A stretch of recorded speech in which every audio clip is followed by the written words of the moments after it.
ధన్యురాలే. వాక్యం చెప్పే ముందు పవిత్రులుగా కనపడుతూ, వాక్యం చెప్పినాక బయట పాపంతో మీరుండొచ్చు, అంత మీరు ధన్యులు కాదు. ఎదుటి వారి గురించి చెడుగా మాట్లాడితే మీరు ధన్యులు కాదు. ఆరాధన ఒకటై ఉండి ప్రవర్తన ఒకటై ఉంటే ధన్యత్వం రాదు. వాక్యము ఒకటై ఉండి ప్రవర్తన ఒకటైతే ధన్యత్వం రాదు. తల్లి మరియ ప్రవర్తన ఒకటే, మాట ఒకటే, నడవడిక ఒకటే.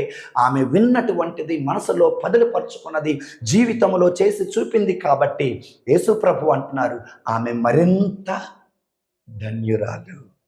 ఆమె తరతరాల పాటు ధన్యురాలు. మీరు ఆమెను ఎన్ని విమర్శించినా, ఎంతగా మాట్లాడుకున్నా ఆమె ధన్యత్వాన్ని మీరు తీసేయలేరు. ఆ ధన్యత్వం ఎవరు తొలగించలేరు.